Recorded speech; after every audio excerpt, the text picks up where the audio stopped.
What's going on, everybody? Welcome to Throwdown Your Questions, episode 44. I am your host, Tony Polanco, and tonight I'm joined by Emilio Lopez. What's up, guys? I'm a politically correctable. And you're also a Throwdown logo.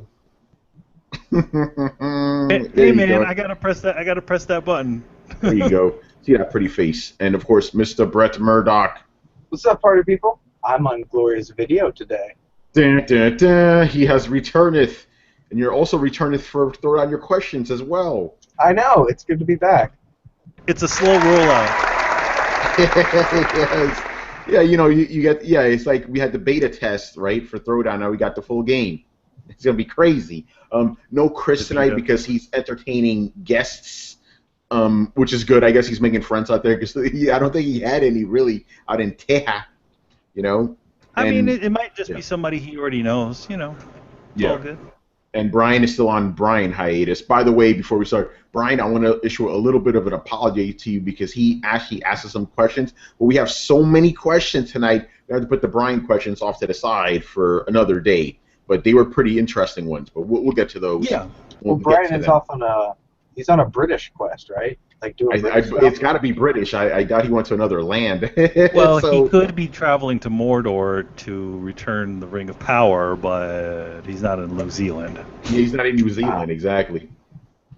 All right. Okay, so we got a lot of shit to answer today, so let's get right into the main thing. Before we even ask anything, Street Fighter V. Street Fighter. Yeah, hey, by the way, this segment did not exist until 4 a.m. last night when I was actually able to get into the shit.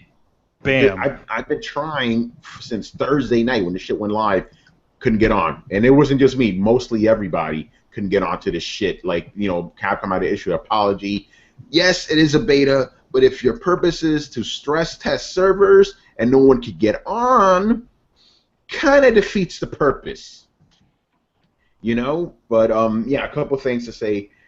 Is Street Fighter V, a lot of people were like, oh yeah, this is just a clone of Street Fighter 4. No, it plays very differently. A lot of my bread and butter combos, especially with Ryu, do not work anymore. He plays very differently. He plays the closest to what he used to play like, compared to the other characters, but he's different. I had to change a lot of my combos up. One thing I didn't like about the beta was there's a thing for command lists, right? And you can't access it.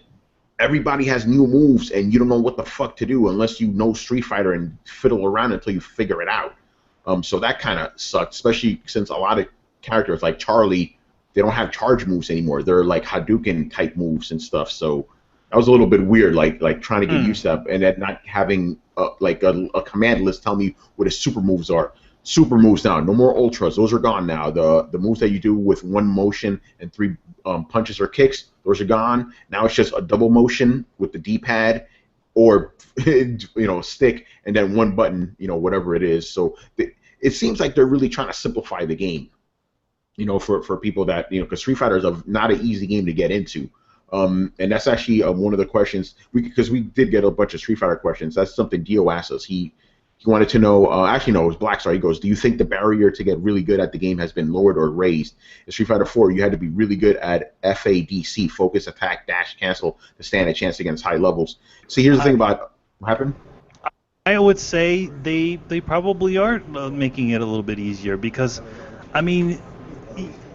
there's a fine line. The original Street Fighter, you had, you didn't need to be good to play it, Yeah, but I think this is one of those cases where Street Fighter 4 was like that. It was made a little bit more accessible, but at the same time, once the really, the heavy dudes got in there, they made it more complicated, and I think that's what's going to happen to this game. Right now, it's pretty, it's not simple, it's just some of the things have been simplified. Like, I noticed that you could do a Shoryuken now by just pressing down, forward, down, forward twice instead of just doing the forward, down, forward movement. But I think once the pros get into this, they're going to make it as complicated as it always has been. It's a fighting game. You can't help that, They've made Smash Brothers complicated. You can make Street Fighter complicated. But I noticed, like, focus attacks are 2 buttons. Throws are 2 buttons. Like, a lot of things are just 2 buttons, but they don't get in the way too much. And then the moves are the way they've always been done. But the thing that stood out to me the most was the fact that the combos that I've been doing for, like, almost 20 years, more than 20 years, do not work anymore. You have to learn new combos, which is both good and bad. Good because it kind of evens the playing field, but bad if you've muscle memoried all this shit. Yeah. Why? Like, why would you do this to your core audience? Like, do you guys, as long playing? I mean, I'm staying out of this conversation for the most part. I just gotta jump in here and ask: as long-standing Street Fighter fans, were you guys being like, I'm sick of Ryu's Hadouken always being the same fucking buttons. I'd like it to be something that I'm completely not used to doing. Yeah, I mean, the Hadouken has been changed, and if you want to do the Shoryuken the traditional way, you can. It's more like the button combos. Like, for example, the one I always used to do is I would jump in with a hard punch, do a standing hard punch, and then finish it off with Hadouken. That shit doesn't work at all. I have to vary it by doing a medium punch, crouching medium, and a Hadouken, which takes considerably less energy than before. And I could also do some of those moves and do a Tatsumaki. Can't do that anymore. I have to completely change it. But there's precedent for this before. Like Street Fighter 3, that completely changed the way you have to play the game with the parrying system. Because traditionally in Street Fighter, if you want to defend yourself, you press back. In this one, you got to press forward instead. So it was like, huh? And this one. Well, I mean, that was just to do a counter. Yeah, but in this one, it's more of a case of learn different combos and stuff. I understand trying to finagle a system and evolve it, and that involves trying new things and everything like that, but this seems just intentionally like, I don't know, being mean to the people who've been playing Street Fighter for 30 years. Like, I want to pick up the controller and fucking, like, that's one of the things I love about Street Fighter, is the character Dalzim is the same fucking character I've been playing for years. So, like, I don't have to play Street Fighter for 3-4 years, and then I'll be at a party and just own everybody's face with Dalzim, partially because it's Dalzim. Yes. But otherwise, because like you pick up the controller and it just all comes flooding back to you. Like, why would you want to take that away? I genuinely and honestly don't understand. Like, is there an appeal for this, or are they just being trolly? I don't know. You know what this actually reminded me of? Is something you said about Bloodborne, where it's like Demon Souls, but not.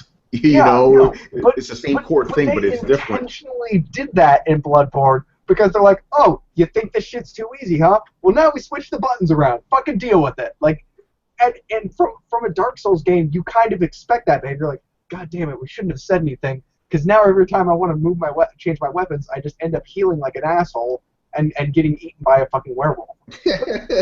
So I don't even, actually, you could ask them, was that being trollish too?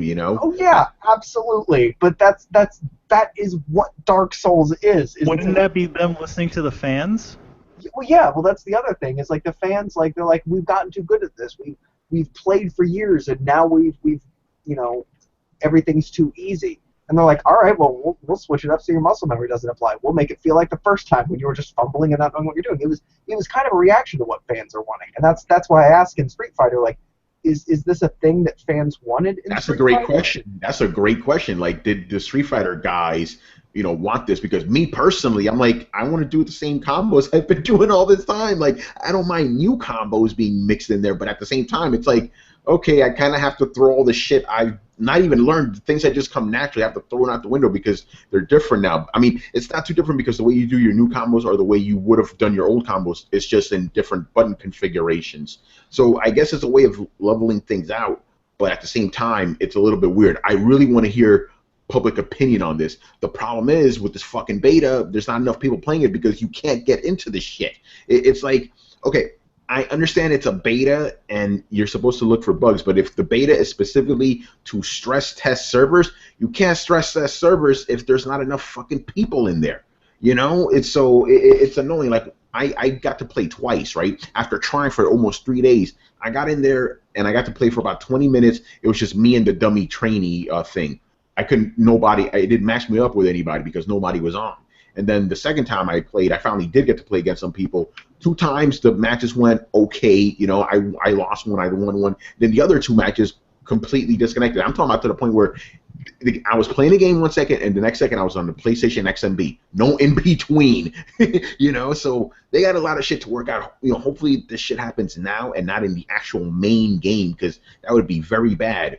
Other things I want to talk about. The feel of it. It feels more like Street Fighter than Street Fighter 4, which is crazy because Street Fighter 4 felt like Street Fighter, so this feels more like Street Fighter. And then, a lot of people aren't talking about this, but for me, I like the fact that they pulled the camera back a little bit, so the characters aren't so big. That was one of my problems with Street Fighter 4. The characters are too big, and it kind of threw me off. Like as far, it's a weird thing when it comes to fighting games. You know, I know they call fighting game fans like nitpicky, but it's true. The little things could change things. So the fact that these characters were so big when I'm used to them being a specific size was throwing me off. I had to get used to it. Now I like the fact that they're a little bit smaller, like they were in Street Fighter 2. Now, obviously, if you get closer together, they get a little bigger, but not as exaggerated as they did in 4. So I like that. And yeah, like the combos, you know, they're done differently, but they still feel really good when they come out, and it just feels tight. I didn't like the fact that I'm forced to use my PlayStation 4 controller.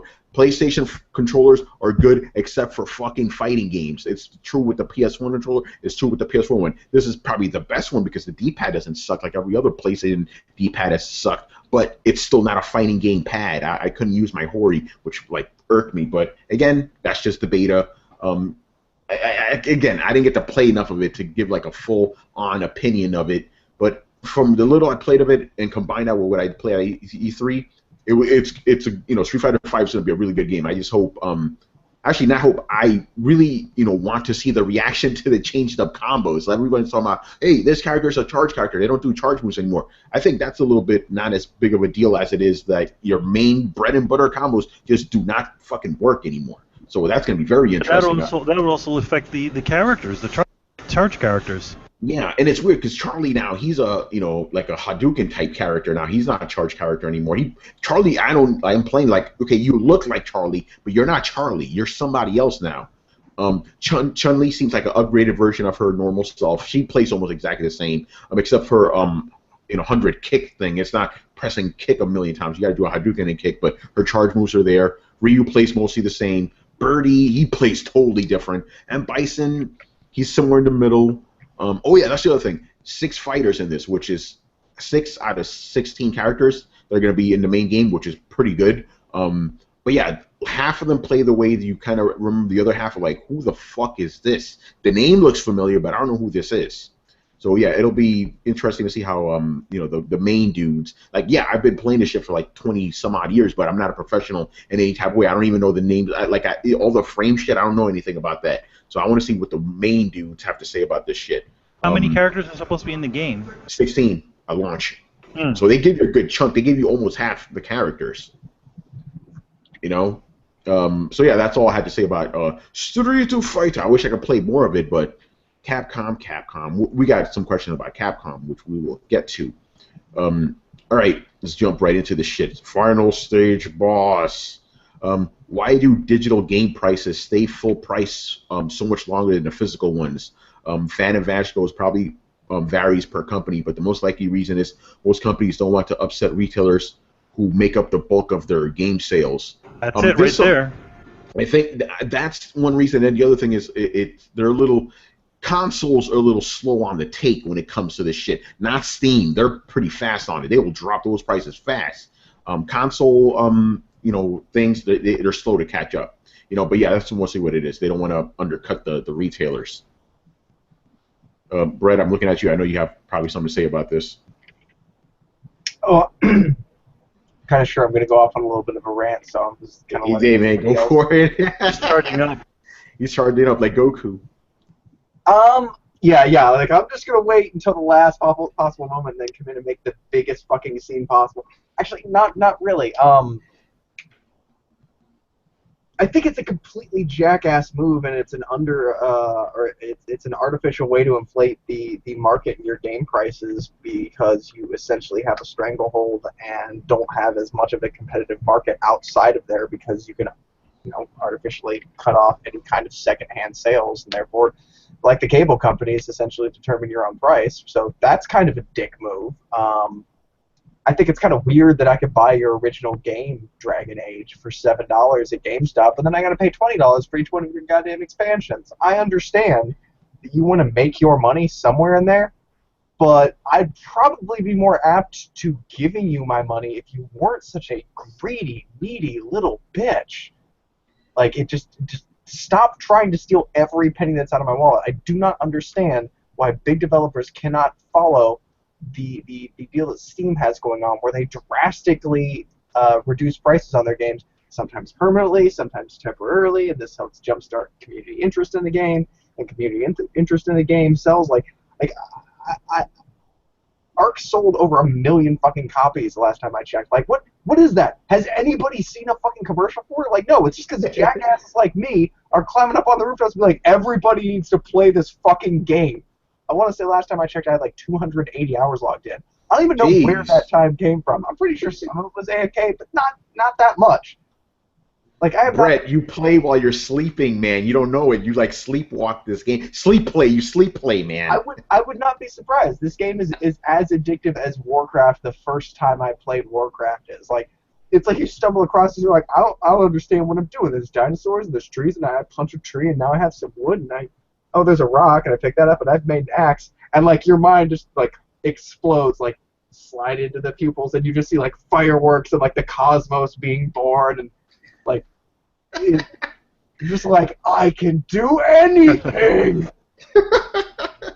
Oh, man, but yeah, going back to this thing, it's like, here's my thing. Why the fuck does a game even, like, actually, no, the reason is because they don't want to cut themselves, but it's like, okay, you pay $60 because of manufacturing, right, all this other shit. Digital games should not cost that fucking much to begin with. Like I was saying, it's an artificially inflated marketplace where they get to determine the price. And, you know, we all have in our minds that a new game is worth this much. Yep. And the shitty thing is, like, games retain relevance as you bring them down. Like, games stay alive on PC and on Steam way longer than they do on consoles. Consoles is very much a flavor of the week. Like, if you look at the user statistics, like, games drop down dramatically a few months after they've been released. Like, how many times have you gone back to play a game either late or again and found like all the servers are fucking ghost towns? Yeah, man, that's what usually happens with consoles. They're all gone. Like the first month, that's it. It's like the only exception, of course, being Destiny. I still have half the people on my PSN playing that game, so that's an exception right there. Yeah. But for the most part, you're right. Yeah, but for some reason that doesn't happen on Steam. So I guess it's to give a more succinct answer, it's one person appraising the value of their own product and being able to lock it at that price and say for certain this is the market value and what you will pay, versus in physical copies you have a healthy competitive market, which would be one of the things arguing for the basic tenets of capitalism, where you have multiple other people judging not only the worth of this thing, but also its current demand in the marketplace and adjusting its price accordingly, aka secondhand game stores. So it's one of those, if I make a steak and I fucking cook it for you, and this is the best fucking steak ever, and I know exactly how much work I put into it, I really feel like this is a $30 steak. And somebody made taste and said, that's a very good steak, but, you know, a $30 steak gets served to you by some motherfucker with a towel over his arm who knows way too much about wine. It's more than just the steak. You're paying for the dining room, the staffing, the experience, all these other things. So it's really hard to justify a $30 steak. So while I may feel that it's completely worth that, somebody else may not. It's something that I run into being a tattoo artist and quoting people prices all the time. There's a very distinct difference between what you think you deserve for something and what somebody wants to pay. And yeah, it's definitely difficult to do that. Yeah, well, and in a competitive market, what people want to pay is what determines it. But there's this artificial weird market, the digital marketplace, where the prices are determined by what people want for their product. And there's no way, because it's a locked marketplace, for supply and demand to play any part of it, other than when a developer decides to make a sale. So that's why you have this really weird ecosystem on PC where games retain their price for a very long time, but then randomly go on sale for 80% off to boost their community users. So yeah, and that's not even an exaggeration. Literally 80% off. You know, man, this could be a whole other, like a whole topic in and of itself, man. Very, very crazy stuff. All right, moving on here. Second question. Microsoft is having their best holiday lineup in Xbox history, backwards compatibility, and a cheaper price, while Sony is having their worst holiday lineup in PlayStation history, no backwards compatibility, the most expensive price tag. If MS doesn't cut into Sony's 2-1 lead this year, then what else could they do?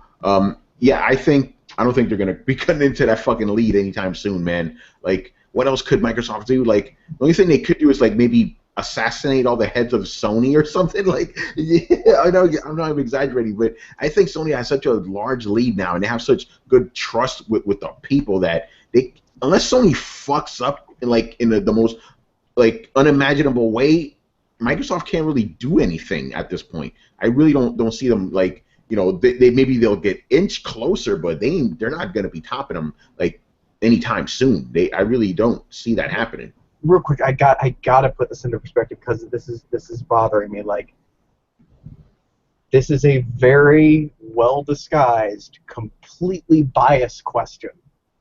This is final stage boss. I know, but like I just need to point this out. Like, you almost slipped it under the radar, but let's talk about this for a second.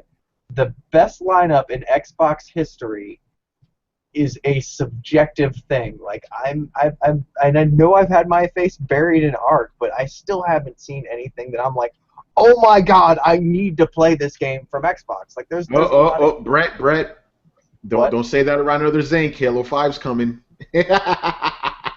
Yeah, okay. Like, if that game is half as good as the last Halo, I will also not buy it. Sorry, keep it real, man. Keep it real. So, like, okay, I don't agree that they necessarily have the best lineup in history in terms of exclusives. I don't think Sony does either. I think there's some great multi-plat titles coming, except for Final Fantasy VII. In that case, y'all are fucked. Sorry. If they get that as an exclusive, they ain't coming out this year. Don't worry about that. Yeah, I know, but still, like, if you get that as an exclusive, like, prepare to have, like, Xbox fans need to prepare to just take that punch. Like, that's the equivalent of you just spilled a drink on Mike Tyson's girlfriend. He's gonna hit you. He throws that punch. You can block. You can move. You can put your friend in the way. That punch is just going through whatever you put in front of you, and you're just getting hit. Somebody's gonna stop a mud hole in your ass, and you're just going to have to take the hit. If Sony can secure Final Fantasy VII, that is the exclusive of all fucking exclusives. And that's it. That's going to sell more systems than pretty much any other single game in history. Wow. Really a remake, man?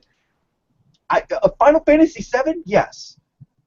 Absolutely. Absolutely. If you've ever played it, like, I don't care if Manny. PlayStation. I don't know about that, man.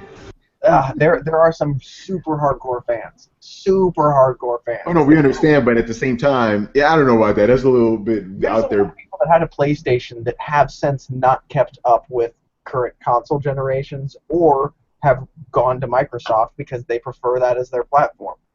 They'll buy a PlayStation to play the new Final Fantasy VII. I'm getting off on a side tangent here. My point was that backwards compatibility, while it's awesome, I personally, I don't care. The people that I've talked to, like, don't care. Like, don't get me wrong, Xbox people, it's awesome that you have it, and it's a super convenient thing to have, but I'm kind of hoping we're rapidly coming up on the point where backwards compatibility doesn't really matter anymore, because we're starting to get some good games coming out now. By the end of next year, it won't matter anymore. We talked about this before. Where basically backwards compatibility is extremely important in the first 2 years of a console's life. We're past that point. So yeah, it's neat, and it was a pretty big bombshell when they announced it. But a year from now, no one's going to care. Let's just be honest. No one's going to care a year from now. It would have been amazing at launch, and it would have helped to bridge the gap between current-gen and next-gen games when games were coming out for both fucking consoles anyway. So, but they wanted to make the money on remakes, and apparently they made a fistload, so whatever. But, okay, the best lineup's subjective. Backwards compatibility, that's, what you care about. Like, on paper, sure, it's a strike against Sony. A cheaper price, sure, again, by the way, about the cheaper price, remember, I'm pretty sure people buying an Xbox from now on are going to buy that terabyte one, which is $400. Yeah, well, and Sony still has the superior hardware in it, and I don't see that anywhere in the question. Like, and I'm talking straight specs. I'm not being like it's a better overall system in everybody's hearts and minds across the world, and all in the eyes of every child, they're gonna think the PlayStation is a better. I'm not fucking saying that. I'm saying technical specs. There's no magic sauce in there. Let's just fucking look at the math and treat it Yes. like it's fucking math, okay? I just in case anybody wants to jump in the forums and yell at me, 2 + 2 = 4. Let's fucking move on, okay? Um, I don't see anything in here other than a lot of technical strikes on paper as to why Xbox is the clearly better system, and it's an uphill battle to beat out the entrenched anything. I mean, fucking people still flock to World of Warcraft. Is it the best MMO? No. Is it the best video game? God no. Is it the thing that everybody's played, everybody has experience, and everybody probably has at least a friend or two playing? Yes. So is it something you can play and definitely play with other people you know? Yes. It's hard to dethrone a fucking king. That's just the way of it, man. And Yeah, until man. somebody gets a clear advantage over somebody else, then it's not going to happen. And while these things are, like I said, technical strikes on paper, they're not clear and practical advantages. They're not things that are going to affect your everyday play experience. And I don't think the exclusives are backing up because exclusives don't have the power that they did 10 years ago. And this is just going to be something that kids growing up these days don't worry so much about exclusives. They're going to Yeah. worry about multi-plat systems, and the manufacturer of those systems are going to become much less relevant. I wouldn't be surprised if in 20 years we didn't have consoles anymore. We just had a different series of Steam boxes. Because why shouldn't they be in open source? Why shouldn't anybody be able to make the games for it? I know Steam has its problems, but like a closed source system isn't necessarily doing anybody any favors. Like I love all of the ergonomics and the convenience of a console, but I would like the open compatibility and the choice of a PC. And I think that the makers of these consoles, like I said, are becoming less and less relevant. I mean, each year, Sony and Microsoft put out less exclusives. Is it a true exclusive even a fucking thing anymore? Yeah, not really. But last thing I wanted to say about this subject, because I know people are gonna go, oh yeah, what about PS3? That beat out the Xbox. But here's the thing: you got to remember, Xbox had a year-long, head start. And then when Sony came out, even at $500, it was selling faster than Xbox. It's equivalent of like, okay, like this guy has been running faster, running ahead of this guy, and this guy behind him, he's running faster than this guy, but this guy's still ahead, But eventually he caught up. Microsoft is not even like at the point where they're about to catch up. They're just far behind, so that gap is not gonna close anytime soon. Before we wrap it up, Manny, what do you got to say about this? I agree. That's about it. I can't not much I can say about that. I mean, it's everything you guys said is right. That's Yeah, it. you can't catch up if you're slower than the other guy. Exactly. Sony caught up because they were faster than the other guy. Simple Yep. as that. And of course, the same thing we always talked about: name recognition. Now Sony's the thing now. Last generation was Xbox. That was the game system. Now it's Sony. All right, last question from Final Stage Boss. Microsoft changed what? Brett, here we go, man. Exclusives. So his question is: Microsoft changed what exclusive really means. They've coined the terms exclusive, console exclusive, time exclusive, and now holiday exclusive. My question is: what is the difference between time exclusive and holiday exclusive? Absolutely nothing. Nothing. A holiday exclusive by its nature is a timed exclusive. So there you go. There's absolutely no fucking difference. It's the same shit. That's Just like think of calling. it as a holiday timed exclusive because it's at holiday time. It's people using words to make marketing sound better. Don't let them get you. It's the exact same thing. Don't Yeah. fall for the rope a dope. Yeah, exactly. There's not even much reason to go into that. It's the same shit. Same fucking shit. All right, next, Killax. His first question was like, why isn't your shit on iTunes? But we explained it. SoundCloud was being dumb. We fixed all that. his actual question. Here we go. Will you be buying a Sony PS4 remote control? This was announced this week. I will, because I don't like using my PS4 controller to, when I'm watching anime and stuff. It's just killing the battery. The battery life don't last for shit with the PS4 controller. So I will definitely buy one. I have one for PS3. I will definitely be buying this. But I heard that Sony is not going to manufacture it. It's gonna be a third party. But yes, I will be buying this. Manny, you already said not no. Me. I use my PlayStation 3 for any sort of media. There you go. Does Kiss Anime work on PS3? To this day, they still haven't updated any of the codecs inside of the PlayStation 4. Hold on. Does Kiss Anime work on PS3? Probably, but I don't watch Kiss Anime on there. Okay, I need to check that, because that's what I watch. That's what I watch on PS4. But yeah, because PS3 is still actually a better DVD and Blu-ray player. Actually, this is a better media player. Yeah. But, I'll need to test out PS3 with that. Brett, what about you? I'm guessing you don't really watch too much stuff on your PS4, do you? Yeah, I do. But you do? Cool. My PS4 controller is absolutely fine. I have two of them. One is always charging, while the other one is always going.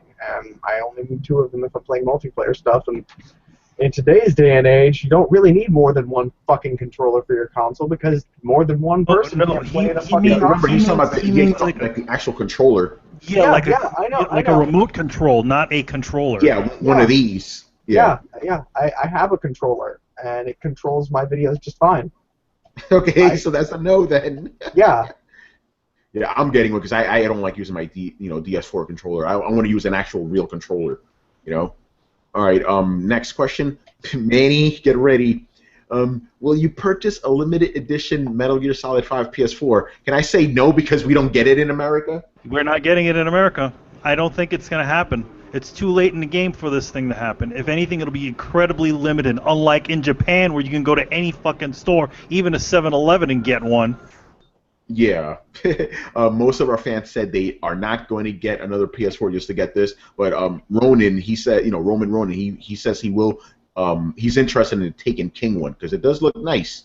Yes, the Taken King one does look very nice, and that is the reason why there will not be a Metal Gear Solid 4 one. Yes, because Sony's like, hey, we already have one bundle for Destiny, and Destiny's the game they're really banking on. So Metal Gear, unfortunately, is off to the side. So to answer the question, we would. I know Manny said he would have. I would do it. Can't do it because we don't get it in America. Me personally, no, I already have a PS4. I don't go for that shit. But yeah, that's it. Can't do anything about it. All right, last question from Kitlax. What's the next big movie you're interested in? Fan of Ash says Dragon Ball Z Resurrection of F. Roman Ronan says Southpaw, which I saw, by the way. Very good movie. And Final Stage Boss says Fantastic Four. Yep, that's the next big movie I'm going to see. Actually, I don't know, man, you want to go see Mission Impossible? Sure, let's go see Ghost Protocol 2. Yeah. Yeah, I need to see the first Ghost Protocol. So yeah, okay, that's my answer. Mission Impossible.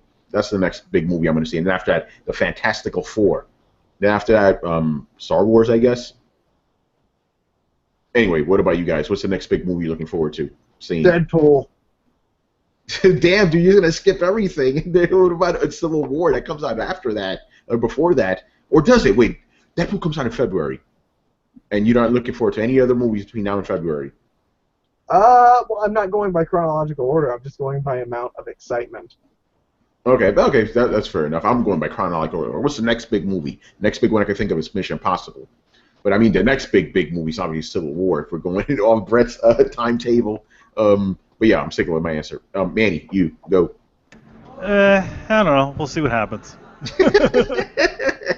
Like, man, I don't care about none of these movies. Yeah, we'll see what happens. I'm not looking forward to anything right now. Not even Star Wars? Man.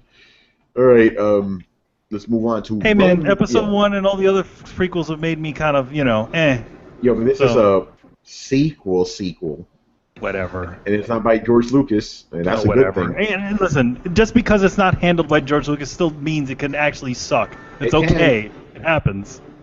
It's true. Funny. All right, Roman... less of a chance to suck. It does have a significantly less chance to suck, It's not guaranteed to suck.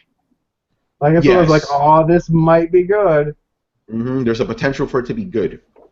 But it is still J.J. Abrams, so there is cause for concern there. What is wrong with J.J. Abrams? The last two Star Trek movies. What, you hate the Star Trek movies? I don't hate them, but come on, dude. They weren't that good, especially that first one. I thought First one was okay. Yeah, we talk about this, the black hole that's also Yeah, I know it's time silly, machine. but you know what? Whatever. It's a Yeah. movie at this point in time. There was some silly shit in that first season of Star Trek. So Yeah, there was. in the original one, how every single episode ended with like a guy on a gas planet. By the way, Star Trek's another example of when the creator left, that's when they got good. Sorry, Gene Roddenberry, but no. Yeah. All right, Roman Ronan. I was listening to the Co-op podcast when Gary said, when talking about the Deadpool game, it's no Batman, but it was creative and he enjoyed it. So if we were to allocate comic-based games on a 1 to 10 scale, with Superman 64 being 1 and Arkham Asylum being a 10, what game would you consider a 5 or a 6? Very interesting. So what video game, comic book games are just middle of the road? Not sucky, but not great either. Like all the Spider-Man games. Like what's it? Spider-Man and the X-Men. I guess that's a 6. What else? I'm thinking about Spider-Man the arcade game. I thought that was pretty good. Yeah. What else? Because I'm trying to think about old school games. But I like Batman Returns though. I like that a lot. Spider-Man the arcade game was old school, man. What are you talking about? I said I'm going old school. Because I could give obvious more recent answers, but yeah, Spider-Man and X-Men, I give that a 6 because I like the game, but it got kind of stupid at some point. What else? Batman Returns. I would give like an 8 because I like that game a lot. X-Men was a bit more than that. What else? Spider-Man 1, the Amazing Spider-Man, not Amazing, Spider-Man 1 for the PS1, I guess I would give that a 6 as well. It was good, but it wasn't, fantastic. Anything else? Manny, I'm looking at you. Middle of the road. Dun, dun. Where's the clock thing? I don't know. It's I'm a having tough trouble. one. Maybe middle of the road, Spider-Man for the Genesis? Yeah, I'd give that as 5 or 6.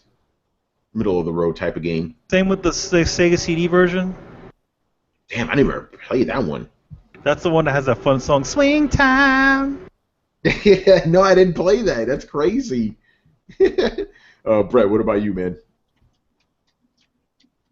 I'm actually drawing a blank on a lot of the old superhero games that I played. Like I said, I played a bunch of the Spider-Man games. Maximum Carnage.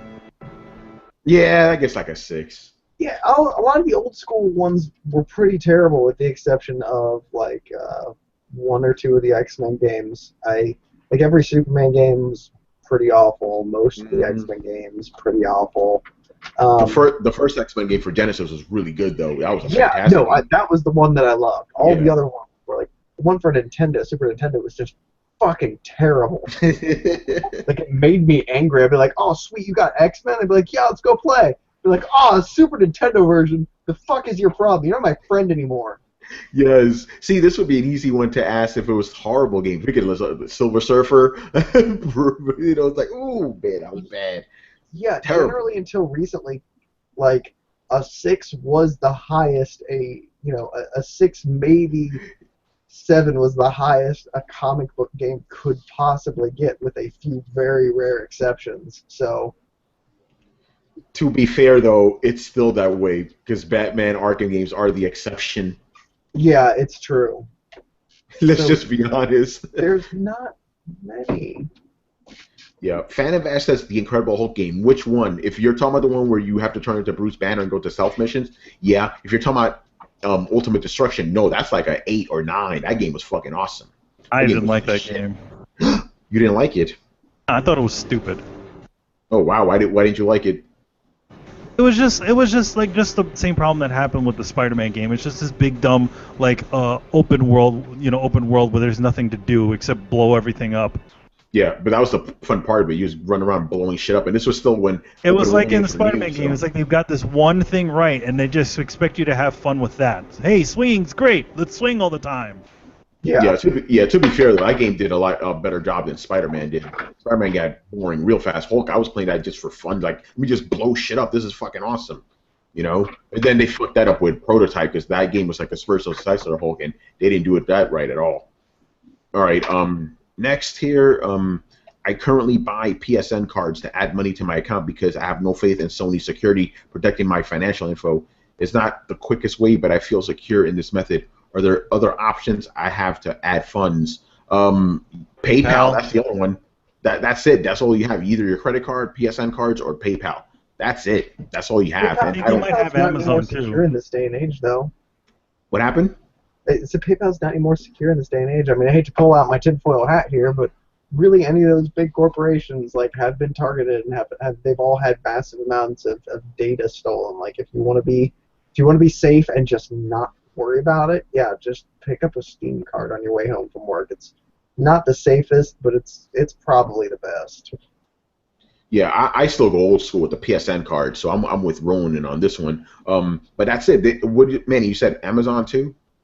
I think they might use the Amazon Pay system as well. Okay, but yeah, so maybe that's it. But I know PayPal is for a fact that's one as well. So yeah, but the options are very, very limited. All right, last question. What's your favorite South Park tribute / homage / parody to gaming besides the Stick of Truth game? Can't decide between the Warcraft episode or the console trilogy. Fan of Bash goes, I rarely watch South Park, but I enjoyed that PS4 versus Xbox One Game of Thrones spoof episode. I can't answer this because I stopped watching South Park years ago. The show just got really stupid to me, so I can't really answer this one. Who watches South Park here? I saw the console war trilogy, and it was awesome. All right, so that's your answer. Man, you don't watch South Park anymore, do you? No, I don't have cable. Yeah, so there you go. Can't answer that myself, but there you go. Phantom Vash. Since Square Enix timed exclusivity deal with Microsoft for Rise of the Tomb Raider lasts 1 year on consoles, do you think Square's timed exclusivity deal for Sony with Final Fantasy VII Remake will be the same time? Yep, 1 year later you'll get it on Microsoft. That's for damn sure. They're not going to keep Final Fantasy VII just on PS4 indefinitely. That's not going to happen. It doesn't work like that these days. This day and age. You're going to get on Microsoft. I don't know. Dude, time exclusivities. That's they are. Actual real exclusives don't exist anymore. The market, but keep in mind that Square Enix is a Japanese company.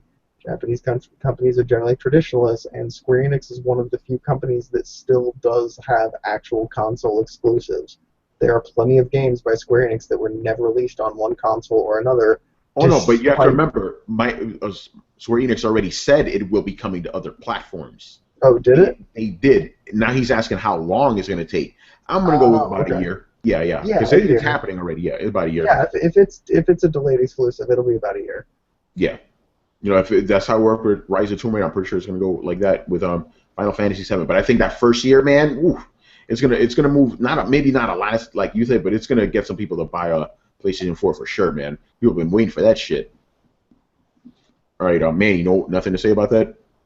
What? I mean, you said everything right there. That's it. Yeah, that's true. All right. What are your thoughts on the? Yeah, okay, I already answered that. So moving on, Manny, here you go. With this from Black Star. With Kojima production shut down and Konami focusing on mobile, what happens to Metal Gear Online when it needs to be patched and updated? Can we expect Metal Gear Online to last about a year and be shut down? For Manny, you jump in. I want to get my answer. I'm extremely worried because it's like, okay, you're going to have the home team essentially leaving. I know they have a skeleton crew, but I don't think it's not a skeleton crew, by the way. All right, so give us the answer because you seem to know more about this. In this situation, this is. Oh, sorry about that. You watch movies. There's a movie in the background. Oh man, everybody gets to see the side of your head. I'm just vamping while Manny gets over here. But yeah, anyway, so I'm speaking to a lot of people because this is a great question. I'm like, whoa, what's going to happen? It's like you have this game, you have this online portion, and it's like the Kojima Productions doesn't exist anymore. So what's going to happen? Just because Kojima Productions does not exist anymore doesn't mean that their game development studios do not. They hired a company hired specific developers to develop Metal Gear Online. In none of their communications have they said that they're going to get rid of these people. These people will continue to handle Metal Gear Online even after any of that happens. Also, whatever Kojima staff, they will still be there. They're not being fired. It's like everybody keeps thinking, oh my God, just because Kojima Productions is going to be gone, is gone, that everybody's going to get fired and they're going to get new people. No, what's happening is a lot of the main staff, of course, Kojima and a lot of the producers are not going to be there anymore. They have been moved to like a contract system. So most of those guys theoretically will probably be gone. That doesn't mean that all the people that are already there are going to be they're going to continue to do support for the game. So Metal Gear Online was specifically developed by a studio out in LA, and they're going to be there, regardless to support Metal Gear Online. As far as Metal Gear itself, of course, I definitely think that there will also be people there. They just will not be Kojima Productions, and that's it. That's all that's happening.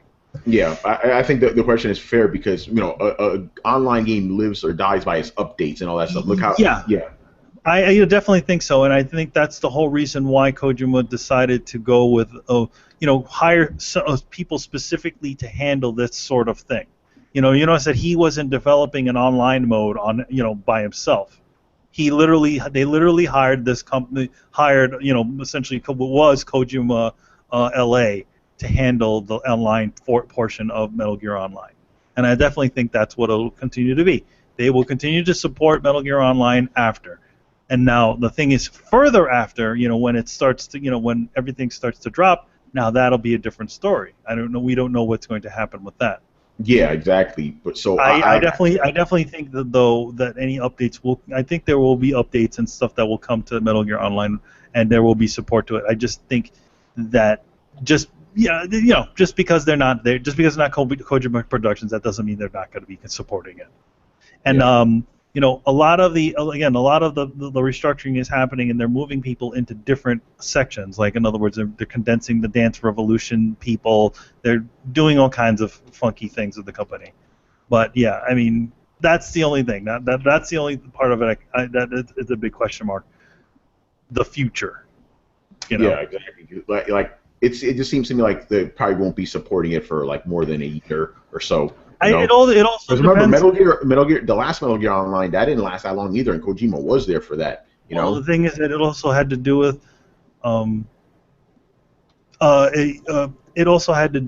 the fact that people didn't keep on supporting it, keep on playing it. I mean, Metal Gear Online, to be honest, wasn't the greatest online experience ever, anyways. Because really, how do you condense Metal Gear into an online mode? Yeah, it took the whole Metal Gear-ness out of it. To be honest, I thought it was the worst thing ever, and that's part of the reason why I didn't play it, because it didn't capture the Metal Gear experience. It was essentially Call of Duty or any other like shooter game, just with stealth aspects. But even then, the stealth aspect didn't really work, since you could most of the time see through fucking walls. So the funny thing is, you said that a lot of people weren't playing it, but when that thing went offline, there was a lot of people like, "Hey, what the fuck? We're still playing it." Yeah, well, because people they're saying they're closing it down, and everybody went, "Oh yeah, that." What I mean? People like, I'm still playing it. What the fuck? Yeah, it wasn't. Listen, there wasn't enough people there to continue to keep those things online. That's the story, plain and simple. If you're gonna have it for for a short amount of people, and it's not that online modes in general bleed money. Yeah, that's the thing that people do not talk about. Yes, okay, Call of Duty, it's the greatest online, whatever. But that shit bleeds money because they have to keep on the servers, they have to keep supporting it, they have to have people on there constantly updating it. So that's why. Man, why do you think they have all those expansions? That's why they have all those expansions, to keep player interest in it. That's why Metal Gear did all those things with Mean and Scene and Meme and Beam, whatever, all those stupid expansions they did to the game. To the online mode, but in general, that shit bleeds money, and that's why people just keep on putting all those expansions out. So yeah. I mean, what will make or break Metal Gear Online, guys, is you guys continuing to play it. If you're able to play Metal Gear Online, people were able to play Metal Gear Online as much as they play Destiny. Yes, there will continue to be updates, and they'll keep those servers on as long as they can. Yeah. By the way, I find it interesting how Destiny's now the new poster child for online. It's It is because you know what, people play that thing and don't even. It's weird how people play it, because it's like I know the guy who works on me and Kari work on Tech Jacket, and he plays Destiny every night. Like, and I'm like, dude, what are you doing in there? He's like, well, I just kind of use it as like a chat room. I sit on there online and I play a little with my friends and stuff like that. So it just becomes like a repeatable action. Such a weird thing. But, Yeah, and Destiny hit that right spot, man. It really did. Like I said, when I go on PSN, literally half my list, the same guys always playing Destiny. I'm like, damn, that's a very rare thing. Even Call of Duty, they used to have that. They don't have that as much anymore. But Destiny hit that perfect spot where it's like they give you just enough to keep it going, but not too much. It's very interesting. But I think you answered that Metal Gear one pretty well. Mark says Mark said I sound like an old man. Yeah, these video games. Yeah, these online modes. All right, let's move on here. This is a fun one. What terrible movies are your guilty pleasure? Black Star goes, I like all the Resident Evil movies, even though I know they're horrible. And that's why, and Black Star, that is why they continue to make those crappy Resident Evil films. Yes, because of you. Because of you, and because of Chris's girlfriend, who continues to go see those stupid movies. Doesn't Jossie like those movies too? No, she hates them. She totally hates them. It's like it ruins everything about the series. No, she does not like those movies at all. I even say, hey, so what about the first Resident Evil? That wasn't that bad, was it? She goes, Funny. Anyway, man, go ahead. Guilty pleasure movie. Wow. Whoa. Let's see. Guilty pleasure. Dick Tracy. That's a good one, actually. Dick Tracy not a good movie, a good pick for this. Yeah. Yeah, Dick Tracy. Dick Tracy it's not a great film. It's definitely stooped in the old days of let's repeat Batman again. I would also throw The Shadow in that. The Core. Also, Mark said The Core. Yeah, I'm gonna go. Shadow is one of them because the movie's dumb, but I like it.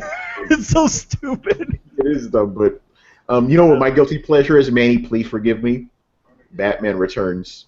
I know the movie's shitty, but I like it for some reason. Here's the penguin and stuff. Here's the thing about Batman Returns.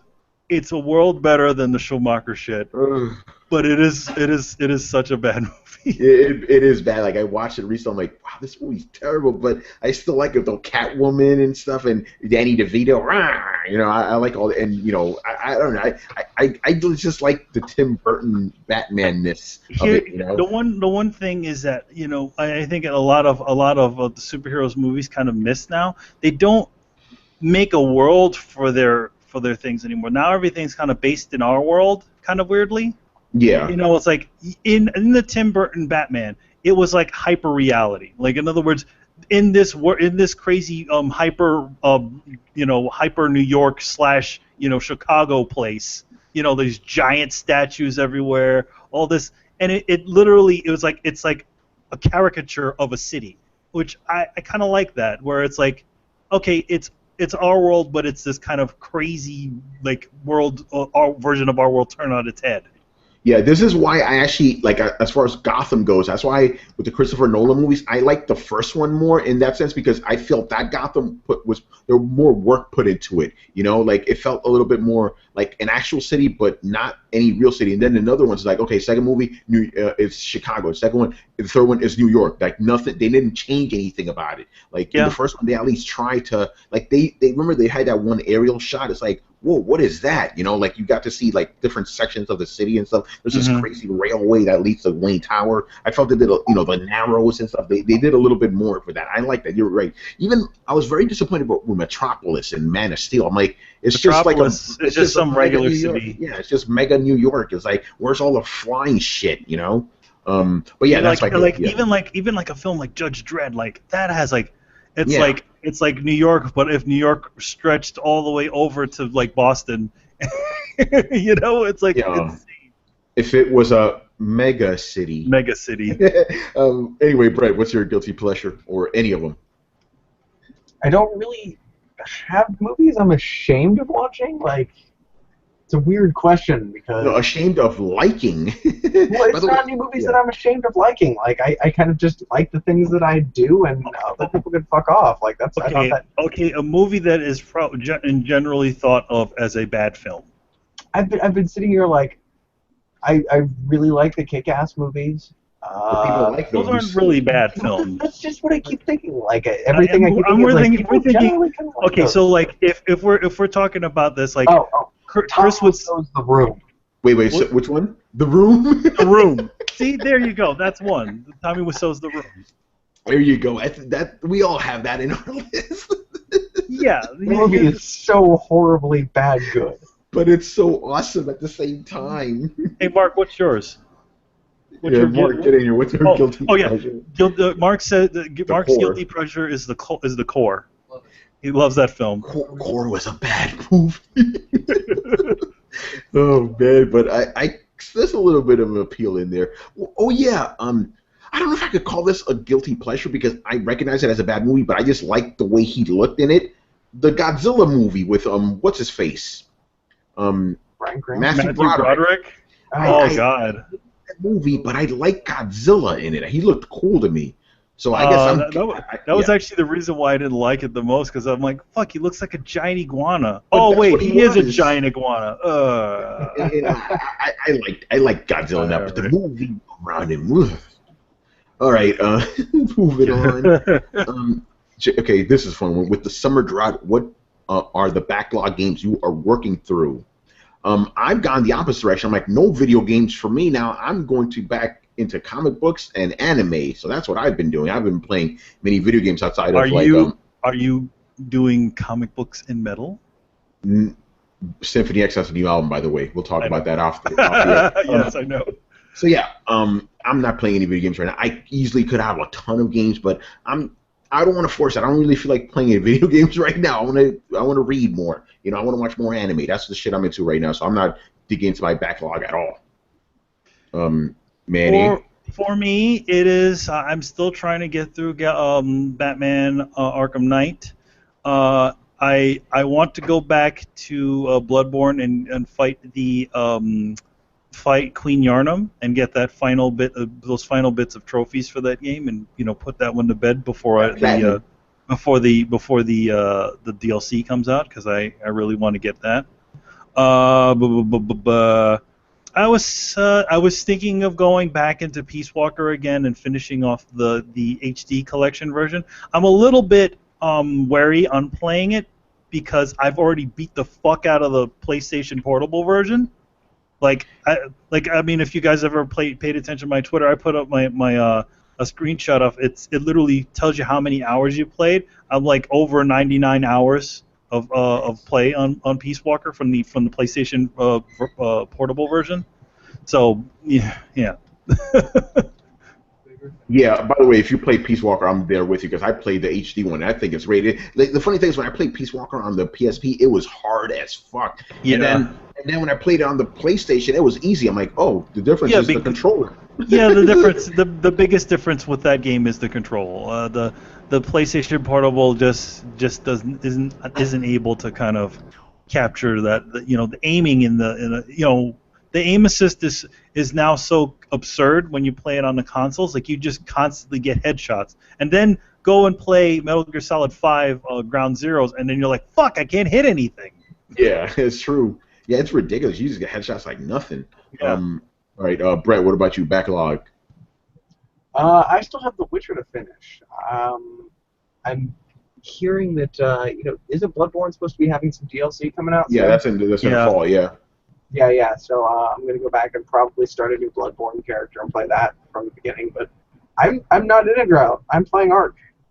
So there you go, man. There is no drought. I am up to my ears in video game right now. Yeah, I mean, the idea of a summer drought, technically it's real, but it doesn't exist because there are so many games that people miss out on. Like, I haven't played The Witcher yet. I could easily dive into that, but thanks to Batman, I don't want to dive into another giant fucking monster game right now. But Witcher is on. Yeah, I want to get Witcher eventually, but not now. I'm keeping like as far as big open world games. Batman is it right now, and then Metal Gear, and that's it. Yeah, it's too much right now, man. Too much. But yeah, there is no real summer drive. There's plenty of fucking games out there, but I'm not. Like I said, I just want to read. I've read so many comics, it's ridiculous. All right. Last question You from Black probably Star, read more comics than I do, which and is I fucking make hilarious. the things. It's I funny, just haven't man. had much time to look at it. I've the only time I actually get to read anything is I only read the only comics that I semi-read are the scripts to my own comics. That's the only comics I read right now.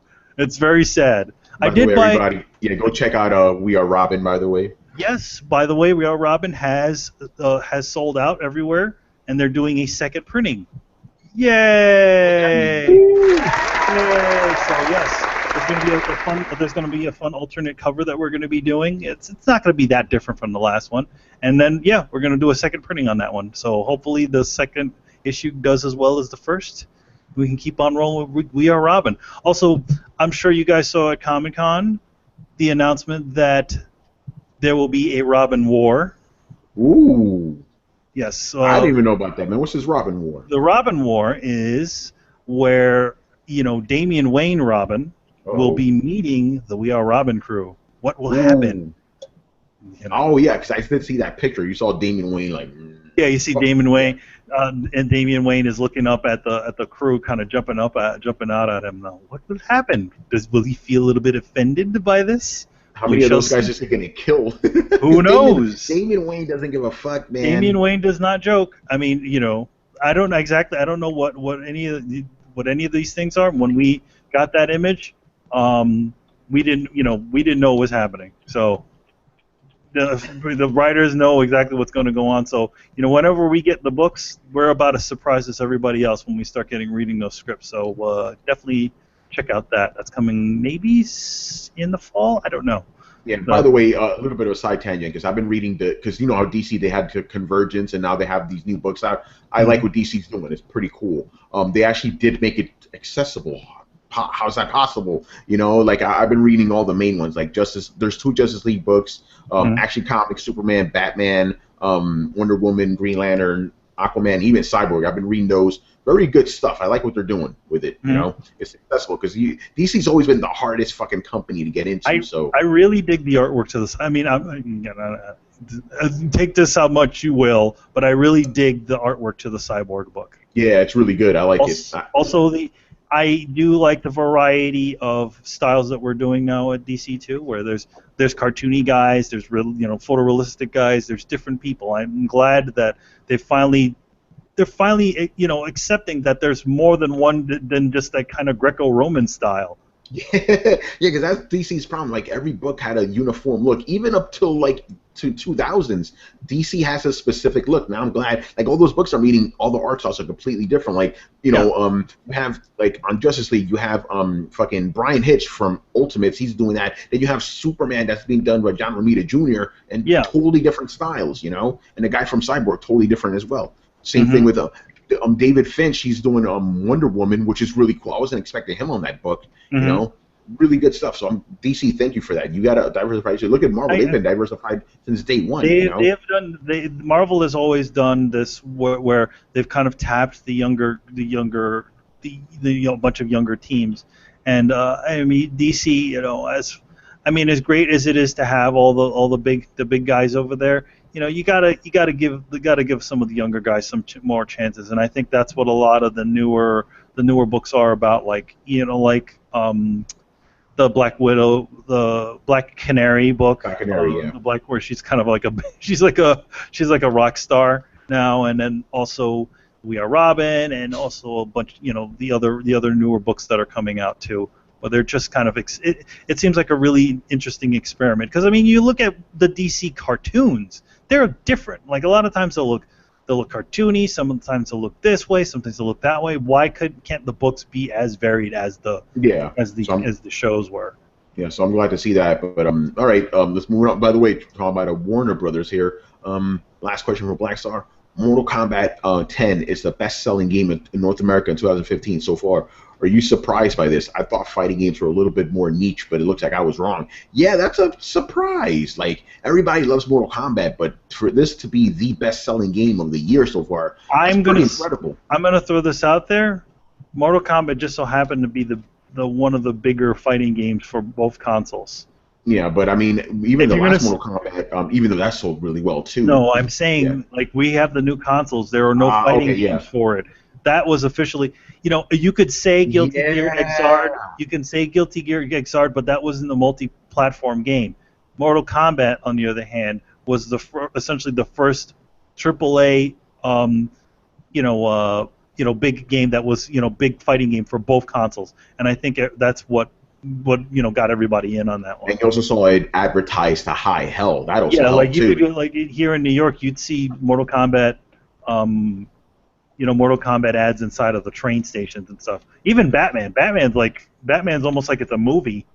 Yeah, another Warner Brothers game, by the way. But then again, and we said this before. Technically, if you count bundles, Batman's actually the best-selling game. Mortal Kombat, it's still WB, but yeah, Mortal Kombat. I think it's the name recognition, the fact that you're right. I didn't think about that. There's no real fighting games on these consoles. No. And also word of mouth. The game is really good. So that all helps. Very interesting. But yeah, but I wonder if I don't know if Street Fighter V will do as big though, because Mortal Kombat has that more realistic kind of look to it. Even though traditionally Street Fighter has always done better than Mortal Kombat, but I don't know if it's going to outdo it this time, especially because it's only on one console now. Yeah, I think it'll be a bit of a hard sell. I mean, despite it just only being Street Fighter, and like Mortal Kombat's kind of earned its reputation back in the last few years. Yeah. They've actually gotten the fighting system. It's actually evolved and changed. It's actually fun to play. The PlayStation 2, Mortal Kombat's and all those pieces of crap they were making before. Yeah. The other thing is Mortal Kombat, the new ones, they're actually an example of how to tell a story within these games. Like they're actually the example now. Like everybody's looking to them. People are going, "Hey, Street Fighter, do what Mortal Kombat's doing with the story." Yeah, so, they literally have a story mode in there. They just show you a movie, and then they essentially make you play all the characters. Yeah, they do. You don't just like pick one character and go through them. You get to play with everybody. And to be honest, I miss the old-fashioned story mode, and that's me sounding like an old man. Well, yeah, again, right? Where you go through the game, you pick, let's say you pick Ryu or something like that, and you get to experience all of Ryu's story in the game, as opposed to kind of flipping around to other people. But hey, don't worry, Street Fighter's still doing that. Well, actually, no, but people want Street Fighter V to do what Mortal Kombat's doing now. But yeah, there's a lot of reasons why this game's the #1 selling game, and again, there's not really too many games out this year, so that also helps that there's it's not much out there. Hey, people like Scorpion. They do like Scorpion. All right, moving on. Raiden. Brett, do you have any thoughts on Mortal Kombat by any chance? I mean, it's been doing really well. It's a fun game. I would say brand helps drive it. Other than that, I thought it was a little bit more niche too, but apparently a lot of people are really enjoying it. Yeah, very interesting. I feel like Mortal Kombat's a little bit more easier to work with than Street Fighter is, at least the more recent ones. Yeah, and it's also, I think, because you said it is innovating, but at the same time, it's like old Mortal Kombat. I think people were missing that. They didn't want people with all these fucking crazy weapons and stuff. Like, come on, Scorpion is not supposed to have a sword. He's just supposed to have his shit. They brought it back to basics, and it's 2D again. That's another big thing that helped it. 2D, 3D. All right. Next question from Damian. We haven't had questions from Damian in a long time. We haven't had that. I haven't had them in a long time. Let's see what we got. What you got, Damian? Right. What do you guys think about developers not taking advantage of the dedicated servers of the Xbox and saying it will give the Xbox an advantage over the PS games, but they use the DDRM, whatever? So yeah, his basic question is like, how come developers aren't using the built-in servers of Xbox to make the games look better the way the GDDR5 RAM on the PS4 makes the games look better? I actually like Fan of Ash's answer. He gave a pretty long answer. He goes, my guess is PS4 has the bigger install base, thus many won't even bother to take advantage of dedicated servers and other advantages of the Xbox One. Same thing happened last gen, in which many developers didn't bother to use the power of the cell and Blu-ray storage capacity of PS3 games, as the 360 was the system which would have the bigger install base. Basically, the only ones who will really try to use a system and most of its features to the best of their ability will be developers that make exclusives. Developers that make PS3 exclusives last gen were a perfect example. That's your answer right there. Yo man, I want to do like a dance like James Brown, like he got it. That's exactly right. That's it, man. Because That's if you it right have, there, man. if yeah, that's it. I can't add more. That is perfect. Basically, yeah. PS4 is the dominant system. Why are you going to go out of your way to make a Xbox game better than that when you don't have to? Yeah, here's the thing. If these things don't have universal, if they have universal features, right? Like things that work on both. It means that they have to do additional work on the Xbox games in order to get them to work take advantage of all the special things that they got on there. They're not going to do that. They're making the good amount of money from the PlayStation and having it on PC. That's it. So it's like you don't need to work it that much. DDR is not that big of a deal. And also, conversely, this is why you also don't see any touch features for PlayStation because no one's using that. Exactly. Nobody cares about the touch. Granted, they throw that little touch feature in there so it feels like you're doing something, but at the same time, it's a bullshit feature, and they're not going to really keep on doing it because that is not a universal feature throughout all the consoles. If all of them had touch features on them, if every single one of them, then they would say, "Oh, hey, let's do that." But yeah. No. So now the touchpad is essentially a big button. That's all it is. It's your pause button. It's yeah, a big old pause button. Exactly. Brett, I know you have some thoughts on this. I should, but I don't care. For Bison, it was Tuesday, right?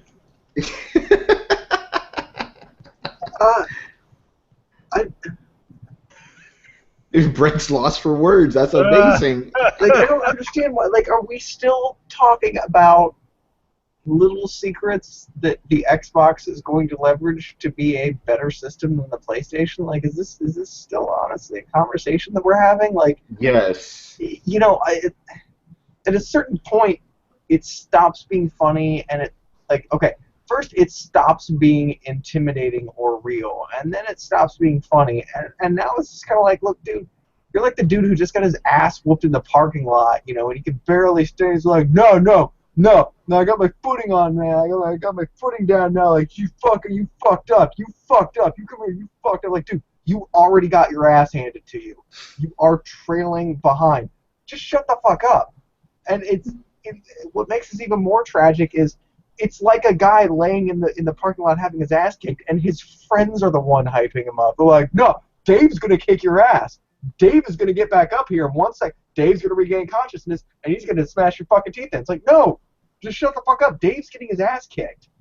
Like, it's okay, so they could do dedicated server things. Like, this is only going to, like you guys said, it's only going to matter on completely exclusive games. And we've talked about nobody's going to do exclusive games. Like, it's not a thing that happens anymore. Like, Xbox is doing all of these things, or the fans are bringing up all of these things that are like, well, technically on paper, this is an advantage that Xbox has over PlayStation. Like, okay, great. If you care about all these little, minute, finite things, then sure. I personally care about, higher quality RAM and better processing capabilities. But if you care about dedicated servers that nobody uses, that's fine. But nobody else does. Like, that's the thing. Nobody else fucking cares. You were the only one who's making a big to-do about this. And it sounds sad now.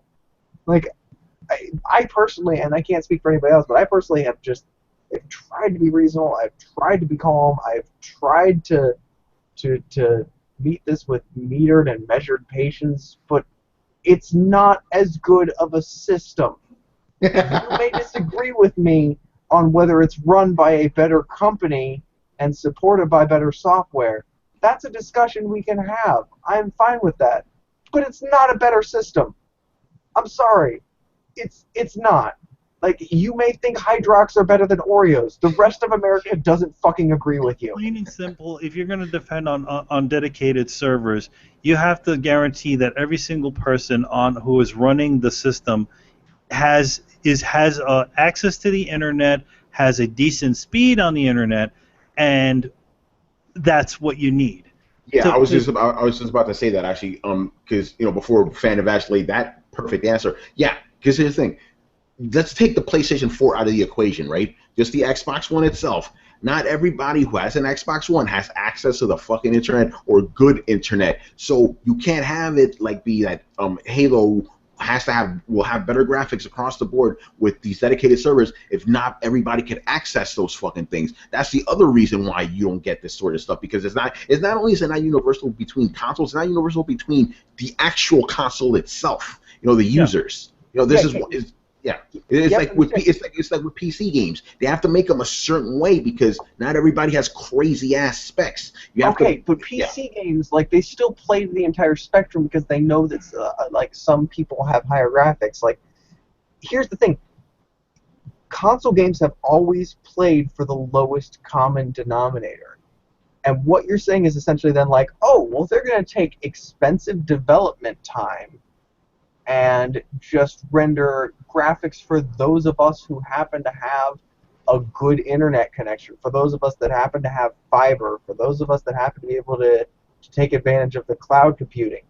And those guys are going to pretty much say, yeah, we don't need to do that. There's no real gain for us doing this, so we're not going to do it. And I don't see why that should be surprising when you look at the fact that look at 90% of the people you buy video games from. Do they give you anything of value for free other than, like, maybe a weapon skin or whatnot in exchange for you promising to buy their game before you realize it's complete shit? Like, there's nothing. They're not trying to do, with the exception of CD Projekt Red, I haven't seen a console game give more than it needs to the gamers. Yeah, so, and this goes to the developers and publishers. They're only going to give you as much as they can and not go above, above anything. So yeah, it's not going to happen. Like I said, even if the Xbox One was the only console out there, right, you still wouldn't get these fucking magical servers. I know they exist, but at the same time, not everybody has good internet to actually access these things. So it's not going to happen. Now, if you bring it on a larger scale, you with the PS4, it's really not going to happen. So yeah, guys, just what Brett said, stop with this stuff. Accept your Xbox as it is.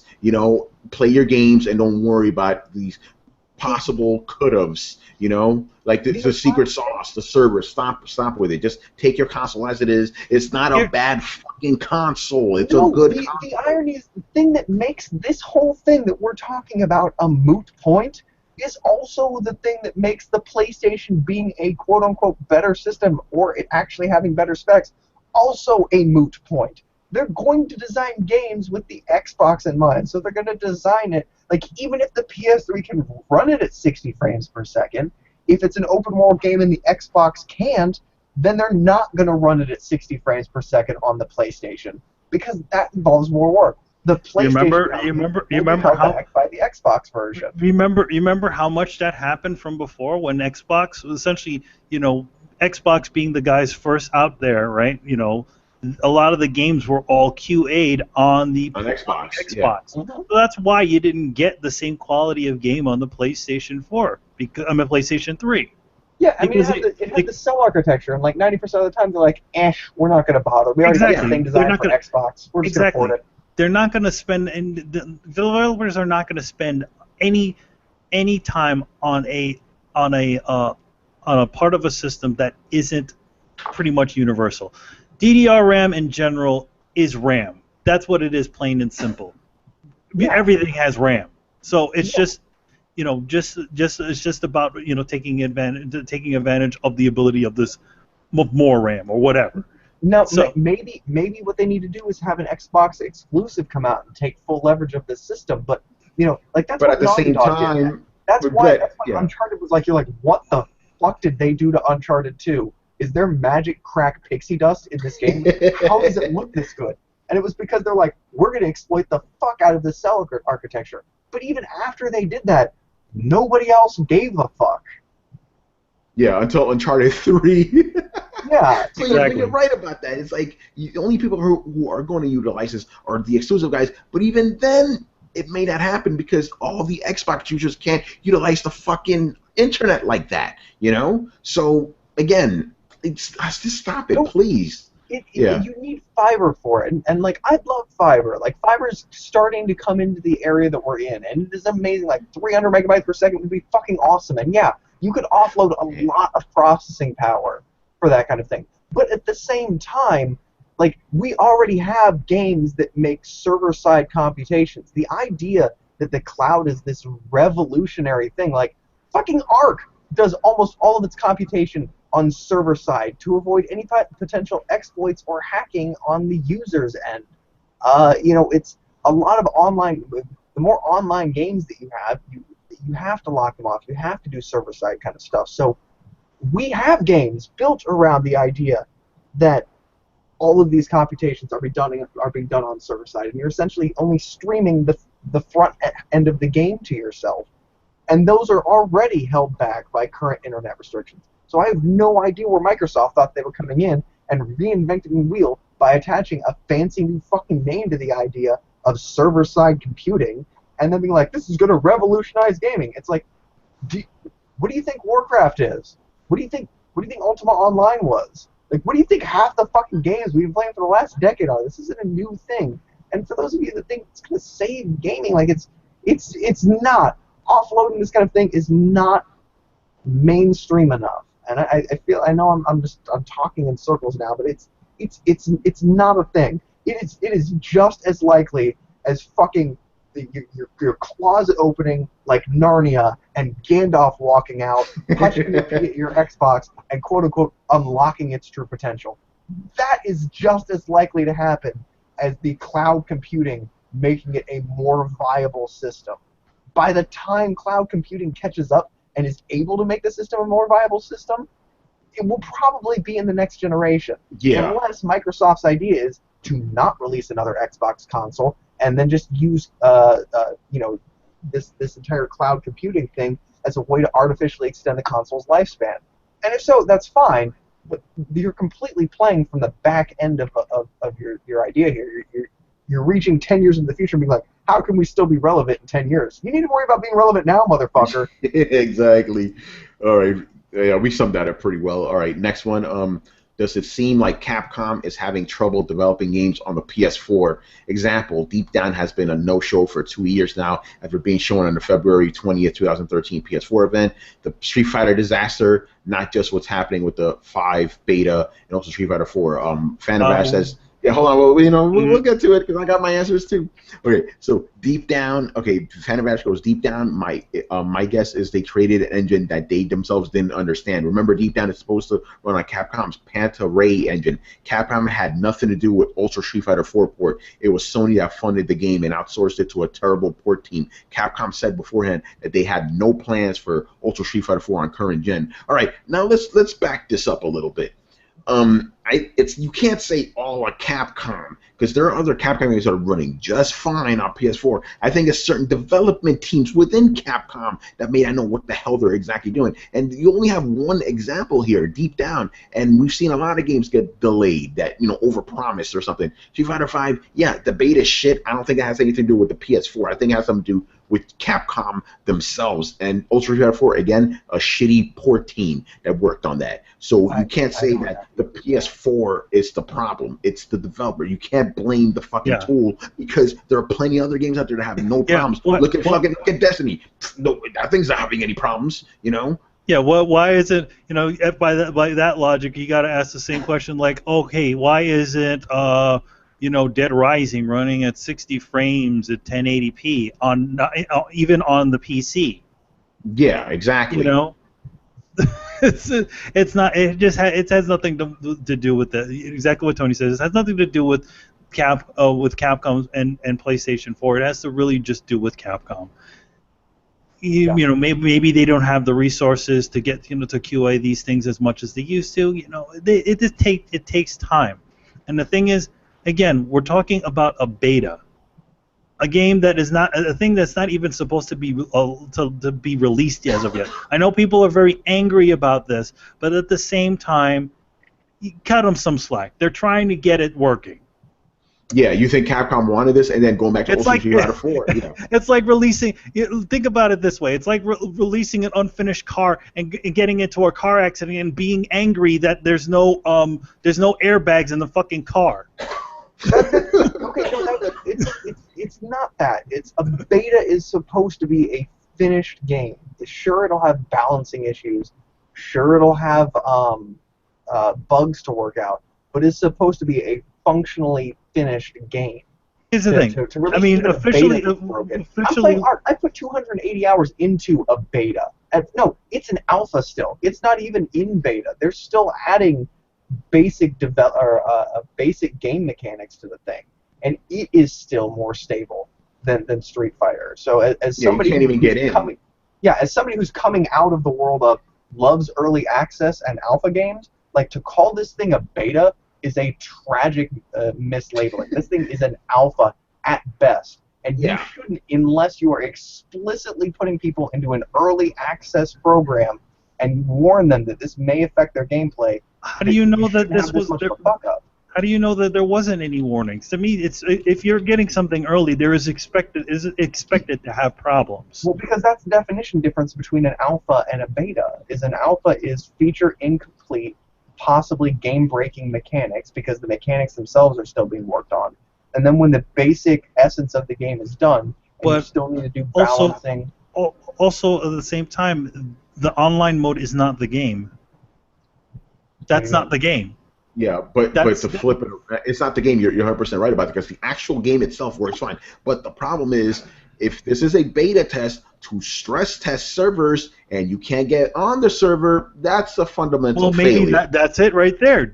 They stress test the server. It didn't work. Bam. No, can you say another beta that stumbled this hard though? I don't know, man, because this is bad. But the thing is, you can't say you couldn't stress test the server because nobody was on. It's like saying, hey, let's see how many people we can get on this boat before it sinks. You can't do a test if only 2 dudes got on the fucking boat. That's what I'm saying. Oh, and by the way, this is a little bit of a rumor, but I totally could believe this because actually, it's not. I can't even say it's a rumor. There are certain people out there from bigger sites that are in the beta just fine. So, you know, the rumor that's going around, or the word is going around, is like Capcom is prioritizing who could play this fucking beta, since they're having problems with like, oh, let's let IGN play this shit. Let's let these Twitch guys play it instead. Kind of fucked up, but I can see that happening. We've seen how fucked up this industry could be. But anyway, going back to Capcom itself, because, yeah, deep down, we've seen this happen a lot of times where, fucking, look at, I'm forgetting the goddamn name, the Team Eco game. I can't believe I'm blanking out on it. That shit got announced fucking 10 years ago. We still don't have it. Was that because the PS3 is hard to develop for? No, it's just because of the development team, you know? I disagree. Last Guardian. Fuck is wrong with me. Anyway, but yeah, it's not Capcom. It's not the PS4. It's Capcom development team. That's the fucking problem. No, I think it's a little bit of both. Why is that? You think the PS4 is hard to, because these other people making PS4 games just fine. Yeah, but Capcom is kind of a shit development team. I'm sorry. They made their fortune. I'm going to make some enemies here. They made their fortune when things were harder to develop for. They don't really strike me as a team that codes particularly difficult things. They don't strike me as anybody that has any kind of fucking prodigal son, like a rock star coder or fresh idea guy. They're just kind of trotting along. And I've seen this. This is another thing, being in the quote early access thing. Like I've gotten to see video games rise and fall, and when you see a game come out and be, you know, kind of famous, and then you see another game come out that seems somewhat similar, you think to yourself like, oh, that's got to be a weird coincidence, or somebody told somebody something in the boardroom. Like, no, it is literally just as simple as somebody sees some other project starting to get a lot of attention, and they jump on it, trying to ride that thing's coattails into the spotlight just long enough to cash a bank check. And the funny thing you ought to realize is, deep down, when it was announced, was after Dark Souls. Dark Souls had released to great critical acclaim. Dark Souls 2 came out and essentially pissed on the grave of Dark Souls 1. This was all happening when Soul Memory was out, when they were driving people away from the Souls franchise in essentially mass exodus. People were pissed. A lot of people, myself included, were reticent to even try Bloodborne because of what a catastrophe fucking Dark Souls 2 turned out to be. But I mean, Chris, you can't blame them for trying to do something new. you can blame them for not listening to their community and intentionally going around. Like, the game evolved into something that may or may not have been the original direction. But I mean, yes, they tried out a feature and they got it wrong. I mean, it happens. I mean, to me, everybody took, at least for that situation, I think a lot of people took it very personal. It's like, oh, they're trying to fuck up the game on purpose. It wasn't intentional. They found that people stalled out at level 120 in the game in an effort to be able to have fight clubs and play with their friends, and they decided that's not how they wanted the game to be played, so they were going to force you to keep leveling. It was very intentional, and a lot of people took offense to it, and it was, in my opinion... Well, I mean, the thing is, I mean, it's to me, maybe the thing is that maybe they obviously didn't like the fact that people were taking advantage of something that they didn't want to happen. They probably wanted, they definitely wanted you to keep go buy going. your own game a million fucking times and make yourself fucking rich if you have that. Well, ability. again, it's you test it out and see how it works. If it doesn't work, you try it again. I mean, to me, there is no. If you wouldn't you be annoyed if they just served you the same goddamn game that you got the year before? That would piss people. That would piss people off even more. Exactly what we asked for. And for them to instead come through and say, the thing that you like doing, I'm going to intentionally tell you that you can't do it, because fuck you, this is my game. Which, by the way, takes an incredibly Japanese fucking game developer to do. And then the complaints come again. It's like, oh, well, this game is way no different from the other one. What? No, I don't. Come on, you've seen this shit happen. Come on, and you complained about it similar situations yourself. Or it's like, this game is almost exactly like the last one. Why am I even playing this? You know. Never. Yeah, you will never hear this out of the Souls franchise. While I agree that there are some. I mean, even with each iteration of a Soul games, you can't exactly do all the same things you can do in Dark Souls. They removed some things, and they took took some things and put some new things in. I think it's just a situation of them trying to test something out, seeing if they can try to get people to experience the higher levels of the game, and it didn't work out. So they're not going to do it. So there you go.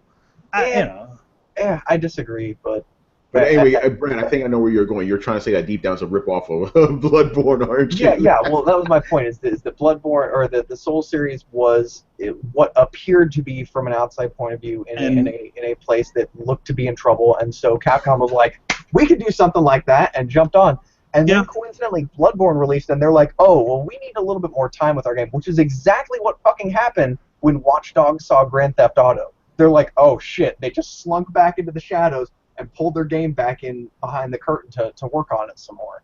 Yeah, I mean... I don't know about all that. I think they're just like, oh, we don't have a fun game here, guys. Yeah, I mean, that's why they pulled it back and said, oh, wait, we don't have a fun game, guys. Yeah, exactly. Oh, by the way, I need to say this. Brett, because usually in the past, your cat would just randomly show up, right? I love the fact that your cat has been on camera this entire time. It's fucking awesome. Yep. He's on camera. Yeah, Throwdown, we get better all the time, people. He's on camera. He is right here. No, that's what I'm saying, Brett. I love the fact that the cat has been there the entire fucking time since the beginning of the episode. It's great. Anyway, so yeah, I kind of agree with you on that. I know where you're going. They're trying to be like, oh shit, the Souls guys, they came out with a real game. Maybe we should pull it back. But maybe, yeah. But maybe something to do with the engine too. Maybe Capcom didn't know what the fuck they were doing with the engine. I definitely think it's been a while since Capcom has developed an engine. I mean, a new engine, yeah. Yeah, MT Framework was their boys for a while now, and I definitely think that there's probably it's very difficult to develop an engine and then develop a game at the same time. Look at how long it took Metal Gear Solid 5 to come out. Well, I think they've been working on that. They've been working on that game for over 5 or 6 years, and that was just creating the engine. Yeah, Japanese have that problem too, where it's like, let's create a new engine for new games. Like, no, just use something that's existing. Well, the thing is that maybe the MT they wanted something a little bit different. Maybe MT Framework wasn't. They couldn't build up on MT Framework to work with the new consoles. Who knows? Maybe they wanted something different. I don't know. But the thing is, they're the plain simple. They're developing a new engine, and they're probably running into snags. Yeah, exactly. By the way, the reason I was like, because I I can't think of any MT framework current gen games. There's the Resident Evil. Resident Evil. Okay. The new Revelation, right? Revelations is still an MT framework game, and it looks like an MT framework game. It's not as the fidelity on that game is not. It looks like it was just for last gen. Because it technically was It too. technically was. But yeah, I think that's what it is too. If they're developing a new engine, it's going to take a while. But again, Capcom's falling off, man. That's another one. Here's the thing. Again, with a Japanese studio, we don't know how big the actual development teams are these days. I mean, if you remember, a lot of their games were being farmed out to different studios. So who knows how big the actual Capcom development team are? Maybe there's just two teams there. There's just the Street Fighter team and the Deep Down team. Who knows? Yeah, because we don't know. Consider Capcom a AAA developer these days? These days, they still are, but they're slowly losing that. They still are technically a AAA developer. Well, I don't mean by legacy standards, because they definitely retain that by just the history that they have. But I mean, if Capcom were a brand new company, would you consider them a AAA development? What have they developed this generation? What's that? What have they developed? Dead Rising 3, that's a AAA game. I'm not even talking about the things that they're releasing. I'm speaking strictly the size of the company, because I have this feeling that Capcom is stuck in this point where they haven't released a game that has sold enough copies to have them be truly successful. So they're stuck at the point now where, unlike a tried and true current AAA development team, they don't have the capital to sink into a giant Destiny-style game or anything like that. Why do you think they're going with more console exclusives? They probably can't afford to make that many versions. They can't afford to do all these ports and stuff. I think you're right about that. Like, they're still technically that, but we don't know what's going on under the hood. We don't know how many people they have. Remember, they're Japanese. They're very secretive about the shit. We don't know, and you're right. They're not making as much money as they do. They may not even be really a AAA studio anymore. That's a crazy thought, but it's possible. I didn't think about that. They may not be one anymore, technically, because look at that. Why you would think you would make more money releasing Street Fighter V on every console? No, they're going with PlayStation. Why? I mean, it's easier to develop. What was that game they just made, the cell shade game with like Akuma or something like that? That thing flopped hard. Or Asura's Wrath? Yeah, that's what it was. That was also not developed by an internal Capcom studio. And that was that's Unreal. The other thing. Yeah. They're porting out a lot of their development. Do you think it's because they don't have, like, they may still have the name? Do you think they have the staff to be able to make? I don't think they have as big of. They definitely do not have as big an internal staff as they used to. But hiring out another studio, even with Konami, it's wound up saving. They probably felt that it was saving them some sort of money. But even Capcom decided that they're not going to do that anymore, because every time they've done one of those ventures, it hasn't worked out for them. Yeah, because at the same time, you gotta understand about with these studios is they're also very picky about what other people outside of them do, especially with Western studios. Yeah, exactly. As much as they say how advanced and Western studios are, I'm sure Japanese studios will be very critical as to what these guys do. Yeah, Square Enix is one of the few Japanese companies that are actually having Western developers develop for them and are successful. Well, maybe that's because they literally bought a Western studio. Yeah, I mean, but they have they have Crystal Dynamics now. They have exactly. the Hitman. These things were already in play, so they don't need to go exactly through totally through Square Enix to get these things. It's like, okay, they have to approve the game, but they're not going to be as critical as, let's say, Crystal Dynamics developing a Final Fantasy game. Yeah, that's not going to happen. That's not going to happen because they probably feel like, oh well, they don't know what a fucking Final Fantasy game is. Yeah, we know what a Final Fantasy game is, and this is not. I mean, remember the failed Final Fantasy game? Mm-hmm. The one that was being developed by who was it? Who was that? It was a Western developer. It was a Western developer that was literally developing a Final Fantasy game, and I know why the game didn't even come out, because the Japanese were just like, this isn't Final Fantasy. What you're putting out is not Final Fantasy. Yeah, exactly.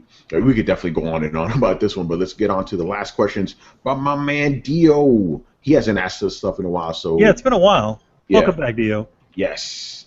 Here we go. This one is a fun one. For Street Fighter V, there will be 16. There will be a 16 character roster at launch. So far, 8 have been revealed. This includes Nakali since San Diego Comic Con. Now with 8 more left to be unveiled. 3 of which will be due.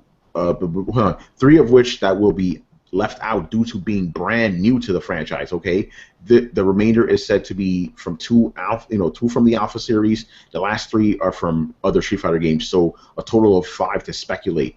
What would be your top 5 and why? His top 5 is Necro, Ingrid, Alex, Maki, Juri, and Hugo. So who would be your top 5 people to be in Street Fighter V? That was a lot of Street Fighter 3 characters there. I noticed. Yeah, I noticed that.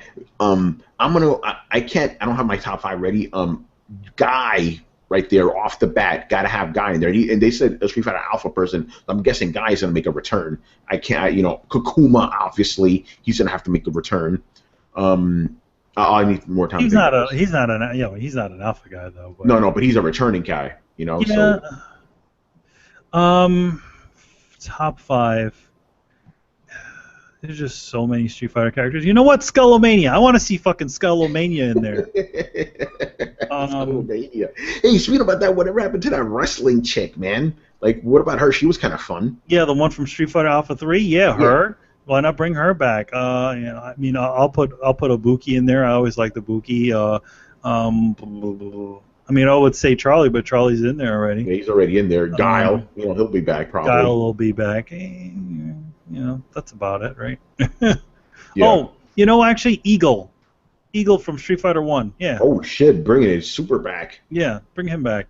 He was in Street Fighter Alpha 3, one of the versions of Street Fighter Alpha 3 or something, and yeah, bring him back. What about what's his face from Street Fighter 3, the final boss? Oh, Gil? Yeah, what about him? The mark of my dignity shall scar thy DNA. Brett, I know you're not really interested in Street Fighter too much, but you have any contributions to this? Deadpool. No. Okay, Brett's like, nope, I'm done. There's I'm pretty sure literally nothing you could do to get me back interested in Street Fighter anymore. Right. I mean, you said in the past that you felt like Street Fighter is a bit antiquated in general, right? Yeah, that's what he said. Yeah, I mean, it's not that I dislike Street Fighter. It's just that I feel like I have all the Street Fighter I'll ever need. I don't feel like there's a whole lot of new stuff being added with each iteration. It feels like it's fallen into the Dynasty Warriors trap, I guess. So, I mean, don't get me wrong. Like, if I were absolutely in love with it, yeah, I'd probably buy all these iterations. But, I can sit down and enjoy the Street Fighter, from Super Nintendo just about as much as I can any new one. So, right. I mean, and the same goes for a lot of fighting games. Dead or Alive. That's why I have to applaud Mortal Kombat for kind of reinventing itself a little bit. Mm-hmm. Yeah, Street Fighter's not. They're doing new things, but they're not straying too far. Mortal Kombat's interesting, because they just went back to basics. They just went back to basics, which is interesting. Basics that they had strayed away from for a while. Yes, yeah, they for like a decade or more. In Street Fighter, they only strayed away from for one game. Mortal Kombat, they strayed away from several games. Yeah, there's not really any Street Fighter 3. Street Fighter 3, I didn't like the roster. I guess maybe Alex, because he looked cool. With the yeah, like he was like Abel from Street Fighter 4. I felt he was like a not cool version of Alex. So yeah, I'll throw Alex in the mix. I guess that's 5. I mean, all right. See, next question. So this is a fun one. So we're closing in on the middle of summer. It's still hot as hell, almost at every turn. At least in New York for me. How are y'all coping with this week's and next week's forecast? Yeah, for New York, it's going to be very, very hot this week, and the week after. Easy, just stay home with the air conditioner, play some video games. This week wasn't that bad. I mean, next week is about to get really bad, apparently. Yeah, that happens. Yeah, in general, we've been having weird summers. Like, summers haven't felt like summers. Like, we'll get 1 or 2 hot days every other week, and that's it. Like, normally it's like 80 degrees. I'm like, yeah, that's so much for global warming. It's fucking cold the last 3 years, so I don't know. But yeah, I mean, like I said, if it gets too hot, I won't even go outside. I'll just stay home and with the AC and read comics or play games, man. I ain't fucking around like that. Even though heat doesn't bother me as much as it does other people. When it gets above 100, that's where I'm like, I don't know about this. Anything beyond that is I could deal with this. Okay, if it's humid heat, then fuck that shit. All right, does anybody have any fancy ways to deal with the heat? I live in a basement, so. Yeah. There you go, man. Yeah. Aside from AC, there's not much to do. All right. Any thoughts on Devil's Third coming to PC? No, because it's a Nintendo game. It ain't happening. Nope. It ain't happening. Devil's Third being what's it? The game by I forget the guy's name, the Dead or Alive guy. That's a Nintendo exclusive now. If it's a Nintendo exclusive, it ain't coming to PC. Unless if somebody could name me a Nintendo exclusive game that's also on PC, I'd like to hear it. I can't name one off the top of my head, so I don't see it happening. PS4 exclusive and PC, sure, that happened. Same thing with Microsoft. Nintendo, nope. Stop that. Stop that. It ain't happening. And the last question here, this is about Metal Gear Online, but a little bit different. What are you expecting to see in Metal Gear Solid 5? Metal Gear Solid 5, Metal Gear Online. Personally, I hope I'm able to take down Metal Gears again in teams of 4 similar to Metal Gear Solid Peace Walker with my online friends. I want this in general. I want a current-gen Peace Walker.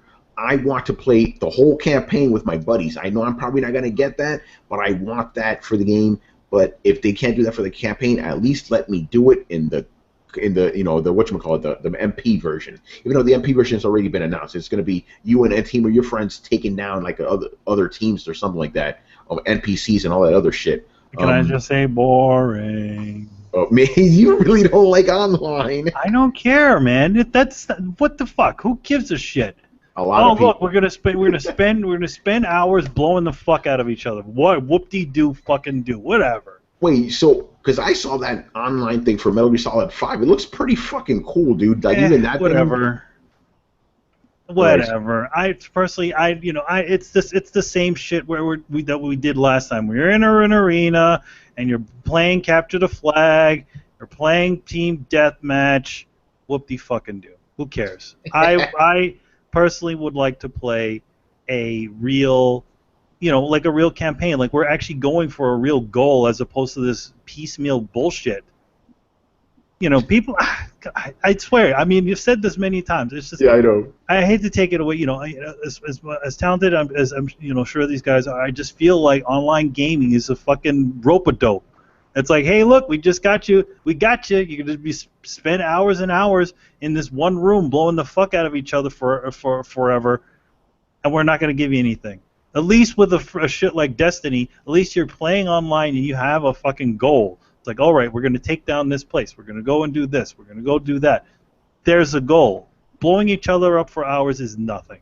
But the thing is, Metal Gear Solid 5 is going to have more. Like, they have 2 online modes. There's one where you got to capture another person's base and be stealthy. I like that version. I like that version of the game. And then there's the other team one where you got to do goals, too. That team one is just... I hate to say it, but it's bullshit. I don't like it. I don't care for it. I've never looked at it. I just say, whatever. I just turn the other way. As soon as I saw that online thing, I'm like, all right, cool. I'm sure a lot of that stuff is going to be in the game. But yeah, the ability to infiltrate somebody else's base, I think that is a cool idea. That is a more of a Metal Gear experience than that bullshit of blowing up each other every week, every hour. Sorry, guys. Yeah, hey, Dio, me and you, man, we got this. By the way, it's really supposed to be more cooperative. It's not really PvP as much. You're going against like NPCs and stuff. Kind of, I guess, like like I said, you have to go in with a team of your friends to infiltrate a base, and you have to set certain things up, like capture a hostage. What do you gain from that? Other than like fun, you're having fun with your friends, basically. That's what I try to explain. That's the reason people play online, to play with their buddies. That's why I play Destiny so much. The actual game, while it is fun, it's fun because you're playing with your buddies. That's Well, again, Destiny, you're playing with your friends toward a goal. You're not playing. But there is a goal here. You're not killing each other. Have you played? I mean, you're not playing the other version of Destiny where you're blowing the fuck out of each other, right? I do that too. It's all fun, man, because you're there with your friends. Whatever. I don't. It's neither here nor there to me. It doesn't sell me on anything. As far as, like I said, making another base and having somebody infiltrate, I think that's cool. Having an online mode where you can actually go through a campaign and both of you are helping each other. I like that. I don't care for blowing the fuck out of each other for hours. Sorry. Is Mark calling you an old man now? Is he calling me an old man? Let's see if he's calling me an old man. He he thinks I'm a little. He thinks I'm being a little stupid. That's funny. All right, so oh, and the last thing. This is not a question. He just goes. Lastly, I hope the Murdochs are doing well. Wish Rachel a speedy recovery, and all you guys at the Throwdown Coalition are enjoying the summer season. Thank you, Dio, as always, man. Dio's always one of the good guys. See, they love us too, Brett. See, there you go. That's a nice one. Thanks so much. Definitely, man. All right. One thing here, we will be having a special guest on Throwdown this week. My Can friend, we say it? Yeah, we can. We can. I talked to him already. My friend Will Wiggins, he runs Black Oni on Twitch, which is a pretty big channel there. He's also on YouTube. I was actually on his show today, which will be today for you guys, I guess, Monday if you're watching it. A lot of fun. We just talked about games and shit. A lot of Street Fighter talk because he's a big fighting game guy. And he lives in Boston, too. So, he's East Coast, so we're going to have him on the show. So it'll be a lot of fun. We're going to talk to him about his career and everything with gaming. And he's also a graphic designer. So I know, Manny and Brett, you'll have questions for him as well because y'all come from the same mold, basically. Good stuff. It's we always try to get good guests on for you guys. That. All right, so let's wrap this shit up. Thank you for watching and listening. Be sure to follow the Coalition at thecoalition.com. Subscribe to Throwdown on SoundCloud, iTunes, and YouTube. But don't forget to follow us on Facebook and on Twitter at Throwdown Show. Links are available in the description below. Once again, I was your host, Tony Polanco, and tonight I was joined by Brett Murdoch. This is everybody. Kitty. And Emilio Lopez. I'm not really angry. All right, guys. We'll see you on Thursday. Later. Later. See ya.